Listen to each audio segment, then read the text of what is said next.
नमस्कार दोस्तों, स्वागत है आपका हमारे YouTube channel polity through charts में।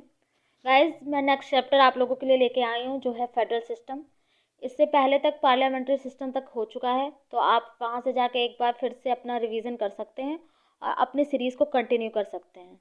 इसके बाद एक और बात है जो मुझे आप लोगों से कहनी है। आई नो बहुत ज़्यादा डिले हुआ है, आप लोगों को बहुत ज़्यादा वेट करना पड़ा है कि पॉलिटी के चैप्टर्स आने का नाम ही नहीं ले रहे थे, पर अब मैं ट्राई करूँगी कि आपको ये चैप्टर्स कंटिन्यूटी में मिलते रहें और जो भी आपके एग्ज़ाम्स आ रहे हैं उसमें आपको हेल्प होती रहे।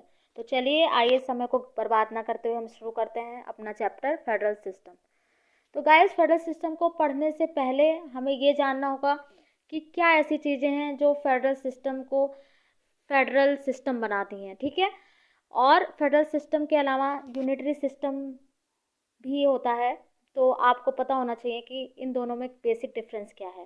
तभी आप समझ पाएंगे कि फेडरल फीचर्स क्या हैं और यूनिटरी फीचर्स क्या हैं। ओके, तो सबसे पहले हम शुरुआत करते हैं फेडरल फीचर से। तो फेडरल फीचर्स वो होते हैं जिसके through division of powers identify किया जा सके between states and centre. Means centre और स्टेट अपनी अपनी पावर्स को अपने अपने हिसाब से एड्रेस कर पाएँ, वहाँ पे फेडरल सिस्टम काम करता है। जैसे आप अमेरिका को देखिए, वहाँ 50 स्टेट्स मिलके उन्होंने एक कंट्री का निर्माण किया, तभी हम उसको यूनाइटेड स्टेट्स ऑफ अमेरिका कहते हैं। तो वहाँ स्टेट्स की अपनी अलग पावर्स हैं, सेंटर की अपनी अलग पावर्स हैं, और वो दोनों आपस में मिलके अपनी अपनी पावर्स एड्रेस करते हैं, ठीक है। तो डिवीज़न ऑफ पावर्स देखने को मिलता है, इसीलिए अमेरिका को फेडरल कंट्री बोलते हैं।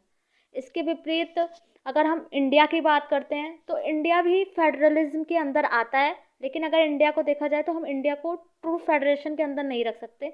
हम इंडिया को क्वासी फेडरल कंट्री बोलते हैं। क्वासी फेडरल जो टर्म है वो मेनली वियरे ने दिया इंडिया के लिए। क्वासी फेडरल का मतलब है कि फेडरल फीचर्स के साथ साथ बहुत हद तक इंडिया जो है वो यूनिटरी फीचर्स को भी अपने अंदर समेटे हुए है। तो इसीलिए इंडिया जो है वो ट्रू फेडरेशन ना होके क्वासी फेडरल स्टेट कहलाता है। और ये जो फेडरेशन का स्ट्रक्चर है ये इंडिया ने कनाडा से लिया हुआ है, क्योंकि कनाडा भी जो कंट्री है वो ट्रू फेडरेशन नहीं एड्रेस करती। तो अब आप इतनी बार ट्रू फेडरेशन सुन चुके होंगे, तो ट्रू फेडरेशन का मतलब भी पता होना चाहिए कि क्या होता है। ट्रू फेडरेशन वो है जहाँ पे कई सारे स्टेट्स आपस में अग्री करके एक सेंटर बनाएं और फिर वो अपनी अपनी पावर्स को एड्रेस करें। जैसे यूएसए हो गया, यूएसए डिफरेंट स्टेट्स मिलकर एक सेंटर का निर्माण करके वो कंट्री बना है, ठीक है। तो वहाँ उन्होंने एक अग्रीमेंट किया है। बल्कि इंडिया को अगर आप देखें तो इंडिया एक कंप्लीट लार्ज एरिया था, और उस एरिया से कार्व्ड आउट होके, मतलब उधर से निकल के डिफरेंट डिफरेंट स्टेट्स बने। कुछ स्टेट्स लैंग्वेज के बेसिस पे बने, कुछ एडमिनिस्ट्रेटिव ईज हो जाए उसके लिए बने, मतलब कन्वीनियंस के हिसाब से यहाँ पे स्टेट्स का निर्माण हुआ। तो ये एक तरीके का डिसइंटीग्रेशन हुआ यहाँ। तो इस तरीके से इंडिया जो है वो ट्रू फेडरेशन के अंदर नहीं आता। आई होप आपको ट्रू फेडरेशन का मतलब समझ आ गया होगा, ठीक है। तो चलिए, सबसे पहले हम देखते हैं कि क्या ऐसे फेडरल फीचर्स हैं जो इंडिया में पाए जाते हैं, और उसके बाद देखेंगे कि कौन सी यूनिटरी फीचर्स हैं जो इंडिया में पाए जाते हैं। तो सबसे पहले फेडरल फीचर्स की तरफ आते हैं। सबसे नंबर एक फीचर आता है dual polity. Dual polity means dual government, मतलब सेंटर पे एक अलग गवर्नमेंट है जो सेंट्रल गवर्नमेंट है, उसके बाद स्टेट्स लेवल पे अलग गवर्नमेंट्स होती हैं, स्टेट गवर्नमेंट कहलाती हैं। तो फेडरल का एक बेसिक फीचर होता है कि जब स्टेट लेवल की गवर्नमेंट अलग होना, सेंटर की अलग, ठीक है। फिर सेकंड है रिटन कॉन्स्टिट्यूशन। सभी को पता है इंडिया का अपना एक कॉन्स्टिट्यूशन है, ठीक है। उसके बाद तीसरा डिवीज़न ऑफ पावर्स।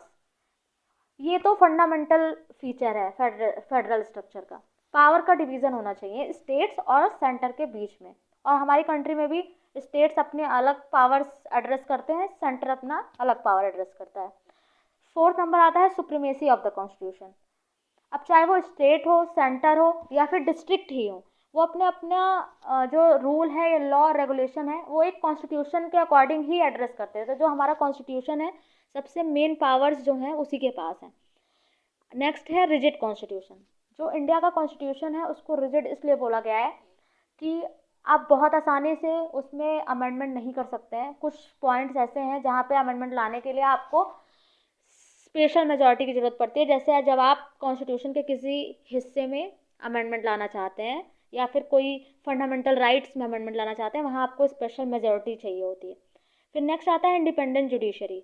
इंडिया के जो जुडिशियल सिस्टम है, चाहे वो सुप्रीम कोर्ट हो, हाई कोर्ट हो, डिस्ट्रिक्ट कोर्ट हो, वो गवर्नमेंट से बिल्कुल इंडिपेंडेंट होता है, गवर्नमेंट का वहाँ कोई इन्फ्लुएंस नहीं होता, ठीक है।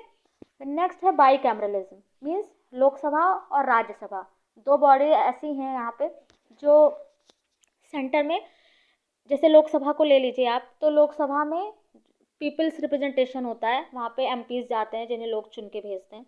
और राज्यसभा जो होती है यानी काउंसिल ऑफ स्टेट्स, वो अपर हाउस होता है, वो वहाँ पे हमारा स्टेट्स का रिप्रेजेंटेशन होता है, मतलब स्टेट्स के लोग वहाँ पे जाके अपने अपने स्टेट को रिप्रेजेंट करते हैं, ठीक है। तो ये हो तो गए कुछ फेडरल फीचर्स। अब आइए हम जानते हैं यूनिटरी फीचर्स के बारे में। तो सबसे पहला जो यूनिटरी फीचर्स है वो है स्ट्रॉन्ग सेंटर, मीन्स यहाँ पे इंडिया में सेंटर का जो डोमिनेंस है वो बहुत लेवल पे स्टेट से ज़्यादा है। जैसे आप कोविड की सिचुएशन ले लीजिए, तो जब लॉकडाउन लगा वहाँ पे सेंटर ने ही आगे बढ़ के जो गाइडलाइंस इंस्ट्रक्शन जारी किए, सभी स्टेट्स ने उसको ओबे किया और उसी अकॉर्डिंग लॉज बनाए गए, ठीक है। तो सेकंड है states not indestructible, means India का जो स्टेट्स की बाउंड्री है या स्टेट्स का एरिया घटाना बढ़ाना है, ये सब पार्लियामेंट डिसाइड करती है। इसको स्टेट्स आपस में ये नहीं कर सकते कि अच्छा अब हम अपने स्टेट का नाम आंध्र प्रदेश से बदलकर कुछ और रख लेते हैं, ठीक है। तो ये पार्लियामेंट के हाथों में होता है, पार्लियामेंट बहुत हद तक डिसाइड करती है कि बहुत हद तक क्या, कम्प्लीटली पार्लियामेंट ही डिसाइड करती है कि स्टेट्स की बाउंड्री, स्टेट का नाम, एरिया, ये सब वो कभी भी चेंज कर सकती है, ठीक है। तो ये एक यूनिटरी फीचर है। Third one single constitution, means यहाँ पे सिर्फ एक ही कॉन्स्टिट्यूशन है, ऐसा नहीं है कि स्टेट अपना अलग से कॉन्स्टिट्यूशन तैयार कर रहा है या सेंटर अपना अलग कॉन्स्टिट्यूशन तैयार कर रहा है। एक कॉन्स्टिट्यूशन उसको सबको ओबे करना होता है। पहले अभी था जम्मू कश्मीर का एक अपना अलग सा था, जो अब मोदी जी की वजह से या कह लीजिए पूरी कॉन्स्टिट्यूशन अमेंडमेंट हुआ उसकी वजह से, तो अब 370 विलय हो गया है, तो सिंगल कॉन्स्टिट्यूशन हमारा अब और भी ज़्यादा लागू हो गया है, अब जम्मू कश्मीर भी इसी के अंदर आ गया है, ठीक है। तो नेक्स्ट वन है फ्लेक्सिबिलिटी ऑफ द कॉन्स्टिट्यूशन।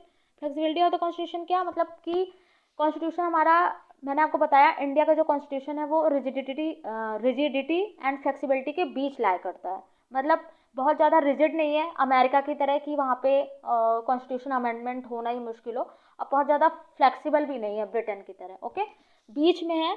मतलब जैसे अब अगर ये स्टेट्स का एरिया बदलने का ही आप देख लीजिए, तो ये बहुत सिंपल मेजॉरिटी में आराम से स्टेट्स का एरिया बाउंड्री चेंज हो जाता है, तो फ्लेक्सिबिलिटी है कॉन्स्टिट्यूशन में। Next one is no equality of state representation, मतलब इंडिया में स्टेट्स की रिप्रेजेंटेशन की इक्वलिटी नहीं है, यहाँ पे पॉपुलेशन वाइज रिप्रेजेंटेशन होता है। जो स्टेट्स ज़्यादा पॉपुलेटेड हैं उनके लोग ज़्यादा रहते हैं राज्यसभा में, और जो कम है वहाँ कम रहता है, और ये संख्या मेनली 1 to 31 के बीच में लाई करती है।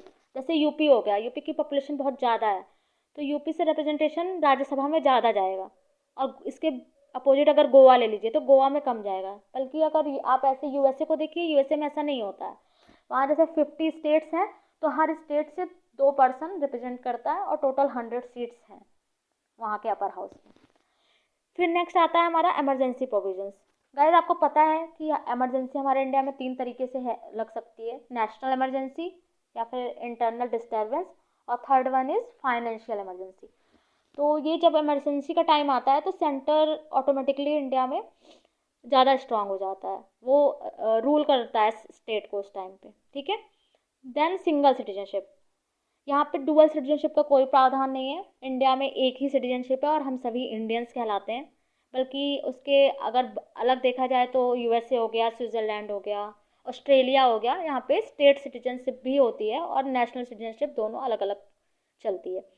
The next one is integrated judiciary. Integrated judiciary means district courts, high courts, supreme courts, ये सब आपस में इंटरलिंक्ड होते हैं, मतलब सारे हाई कोर्ट्स जो है वो डिस्ट्रिक्ट कोर्ट पे अथॉरिटी रखते हैं, सुप्रीम कोर्ट हाई कोर्ट पे अथॉरिटी रखता है। तो जो सुप्रीम कोर्ट है वो सबसे ज़्यादा सुप्रीम माना जाता है, और वो स्टेट पे भी लॉ बना सकता है, वो सेंटर पे भी लॉ बना सकता है। जबकि जो फेडरल कंट्रीज़ हैं लाइक यूएसए, वहाँ ऐसा नहीं होता, वहाँ स्टेट लॉज स्टेट कोर्ट बनाते हैं और फेडरल कोर्ट फेडरल लॉज बनाता है। ऑल इंडिया सर्विसेज आता है नेक्स्ट फीचर हमारा। तो ऑल इंडिया सर्विसेज में जैसे IAS हो गया, IPS, IFS, ये ऐसी सर्विसेज हैं जहाँ पे सेंटर इनको रिक्रूट कर रहा है, सेंटर ही इनको ट्रेन करता है, लेकिन इनके जो एम्प्लॉयज़ होते हैं ये स्टेट में जाके सर्व करते हैं। मतलब स्टेट लेवल और सेंट्रल लेवल पे डिफरेंट डिफरेंट सर्विसेज के अलावा ये ऑल इंडिया सर्विसेज भी रखते हैं, जिसपे सेंटर का जो है गवर्नेंस ज़्यादा होती है। जबकि फेडरल कंट्रीज़ में सेंट्रल लेवल पे अथॉरिटी अलग होती है, स्टेट लेवल पे अलग होती है, वहाँ ऐसा प्रोविज़न नहीं पाया जाता है। नेक्स्ट वन है इंटीग्रेटेड ऑडिट मशीनरी। इसमें हमारे आते हैं जैसे controller and auditor general of India. तो वो जो होते हैं वो केवल सेंटर के अकाउंट्स को ही नहीं बल्कि स्टेट के अकाउंट्स को भी देखते हैं। तो इससे सेंटर जो है वो अपनी अथॉरिटी कहीं ना कहीं स्टेट पर रखता है। फिर नेक्स्ट वन है parliaments authority over state list. तो कुछ स्पेयर ऐसे हैं जिसपे पार्लियामेंट जो है वो स्टेट लिस्ट पे भी लॉ बना सकती है। जैसे अभी कुछ टाइम पहले पंजाब के जो किसान धरना दे रहे थे दिल्ली में फार्म लॉज के अगेंस्ट, तो वहाँ पे सेंटर ने यही काम किया था। वहाँ उन्होंने स्टेट लॉ था जो कृषि, उसके रिलेटेड उन्होंने पार्लियामेंट ने कुछ लॉज बना दिए थे जो कि स्टेट लिस्ट के अंदर आते हैं अपना स्पेशल राइट यूज़ करते हुए। तो यहाँ पे एक यूनिटरी फीचर आ जाता है गवर्नमेंट का। उसके बाद आता है अपॉइंटमेंट ऑफ गवर्नर।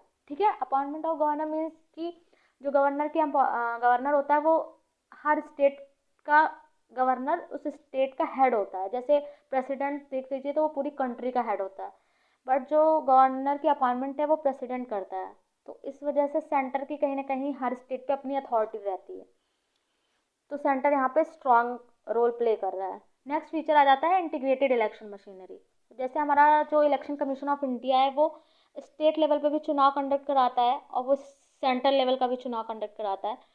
तो स्टेट लेजिस्लेचर का चुनाव, सेंट्रल लेजिस्लेचर का चुनाव, दोनों उसके अकॉर्डिंग होने से क्या होता है कि सेंटर की इन्फ्लुएंस कहीं ना कहीं स्टेट पे मेंटेन रहती है। नेक्स्ट वन आता है वीटो ओवर स्टेट बिल्स।